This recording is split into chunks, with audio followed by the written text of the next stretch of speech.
చెలో నల్లగొండ సభకు అనుమతి ఇచ్చిన జిల్లా ఎస్పీ. బీఆర్ఎస్ పార్టీ చేపట్టిన చెలో నల్లగొండ బహిరంగ సభకు జిల్లా పోలీసులు అనుమతి ఇచ్చారు. ఈ మేరకు జిల్లా ఎస్పీ చందన దీప్తి ప్రకటన చేశారు. కృష్ణా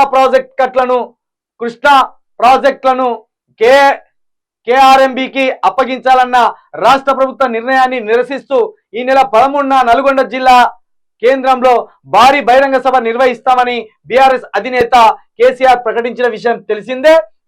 ఈ నేపథ్యంలో జిల్లాలో సభలకు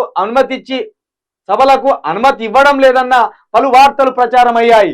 జిల్లా వ్యాప్తంగా సభలు మొదలెట్టిన వాటిని నిషేధిస్తూ పోలీస్ చట్టాన్ని అమలు చేస్తున్నట్టు ఎస్పీ చందన దీప్తి పేరిట వార్తలు కూడా వచ్చాయి. మొత్తానికి చెలో నల్గొండ సభకు అనుమతి లభించింది. ప్రజాస్వామ్యంలో సభలను అడ్డుకునే హక్కు ఏ ముఖ్యమంత్రికి లేదు, ఏ ప్రభుత్వానికి కూడా లేదు. వాళ్ళేం యుద్ధానికి కత్తులు తుపాకులు పట్టుకొని పోతలేరు. వాళ్ళు పార్టీ సమావేశం ఏర్పాటు చేసుకొని ప్రజలకు భరోసా కలిగించాలని, ప్రజల తరపున హక్కులను సాధించాలని, ప్రజల తరపున హామీలను సాధించాలని, ప్రజల తరపున తెలంగాణకు రావాల్సిన నీటి వాటను సాధించాలని, ఆ ప్రాజెక్టులను తెలంగాణకే ఉండేలాగా కొట్లాడాలని వాళ్ళు ఒక మీటింగ్ పెట్టుకుంటే ఏదో కత్తులు పట్టుకొని, తుపాకులు పట్టుకొని, రాళ్ళు పట్టుకొని, రప్పలం పట్టుకొని ఏదో రేవంత్ రెడ్డి మీదికి దాడికి పోయినట్టు ఎందుకు ఉలికి పడతానో రేవంత్ రెడ్డి గారు.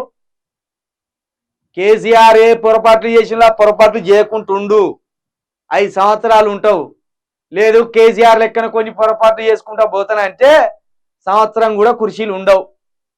సంవత్సరం కాకముందే కుర్చీ నుండి దిగిపోతావు.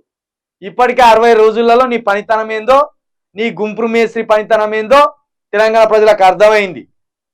అయ్యో ఇంత పాటి గుంపు మేస్త్రిని తీసుకొచ్చి కూర్చోబెడితేమా కుర్చీలా అని తలగొట్టుకుంటారు తెలంగాణ ప్రజలు.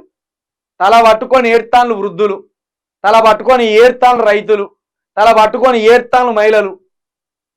ఇంత సిపాయి అని ఇంకా ఆపుదామని చూసినావు. ఇట్లా అసలు ఎట్లా పెట్టిండు రేవంత్ రెడ్డి భజన బృందం.